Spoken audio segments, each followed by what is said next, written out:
안녕하세요, 준혜서재입니다. 여러분은 하루의 지루함을 얼마나 느끼시나요? 은행이나 병원에서 자기 차례를 기다리는 동안 혹은 버스나 지하철 등에서 잠시도 지루함을 견디지 못해 스마트폰을 꺼내들 때가 있을 겁니다. 우리는 왜 지루함을 부정적으로 여기는 걸까요? 그래서 오늘 소개할 책은 지루함의 심리학입니다.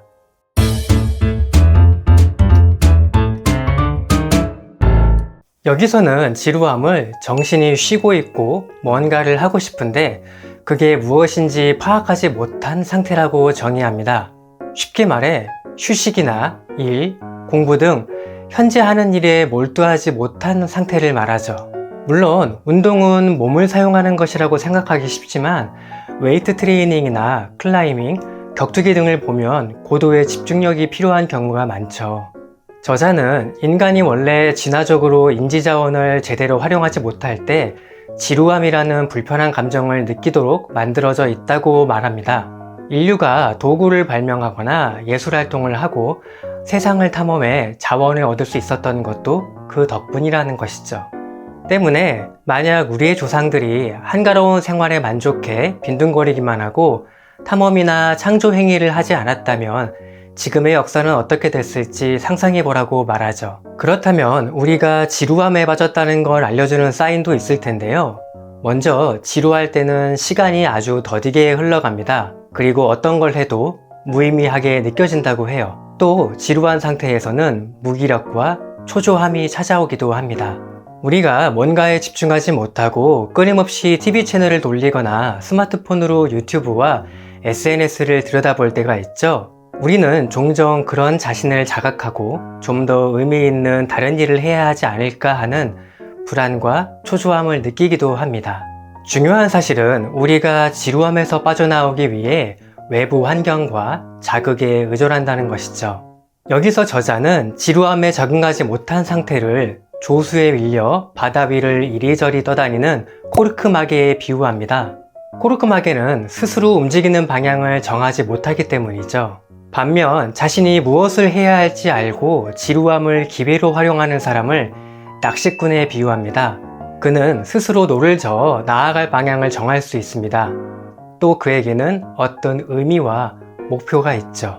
우리는 지루함을 마치 서둘러 없애버려야만 할 불쾌한 감정처럼 대합니다. 그런데 우리는 꼭 지루함을 부정적으로만 받아들여야 할까요? 지루함의 심리학은 이 지루함을 우리가 코르크마개에서 낚시꾼으로 거듭날 수 있는 기회로 활용할 수 있다는 걸 알려줍니다. 여기서는 지루함을 고통의 한 측면에서 바라봅니다. 사실 고통의 진짜 목적은 상처를 입히는 게 아니라 위험에서 벗어나라는 신호인데요. 그 덕분에 뜨거운 불에서 손을 떼거나 아플 때 약을 찾는 행동으로 이어지는 것이죠. 마찬가지로 지루함은 그 자체로 유익하거나 유해하지 않다고 합니다. 지루함은 지금 하고 있는 일이 흥미를 주고 있지 못하기에 더 의미 있고 새로운 일을 찾아 나서라는 신호로 받아들이라고 조언하는데요. 이를 지루함이 보내는 동료라고 말하죠. 따라서 지루함이 주는 불편한 감정을 인정해야 무기력에 빠지지 않을 수 있다는 겁니다. 지루함은 강렬한 외부 자극에 취약합니다. 이와 관련한 유명한 실험이 있는데요. 참가자들이 빈 방에 앉아 생각에 몰두해 보라고 요구했습니다. 일부는 실험 환경에 적응하지 못하고 지루함을 느꼈는데요. 이때 연구자가 참가자들에게 스스로 전기 충격을 줄 수 있는 기회를 주었습니다. 그러자 남성의 3분의 2, 여성의 4분의 1이 적어도 한 번씩 전기 충격기를 사용했다고 하죠. 그런데 놀라운 사실은 이들이 실험 전에 이미 전기 충격을 경험했고 이 고통을 피하기 위해 기꺼이 돈이라도 지불하겠다고 말했다는 겁니다. 이처럼 지루함과 만성적인 권태는 약물과 음주 같은 중독을 비롯해 폭식, 극단적이거나 공격적인 행동, 우울증으로 이어질 수 있다고 경고합니다. 마찬가지로 인터넷에서 쏟아지는 과다한 정보는 우리가 소화할 수 있는 한계를 넘어서 있죠. 정보가 하나의 지식이 되려면 그것들을 종합하고 의미를 해석하는 과정이 있어야 하는데 너무 많은 콘텐츠 앞에서는 대부분 이 과정을 생략하기 때문이죠.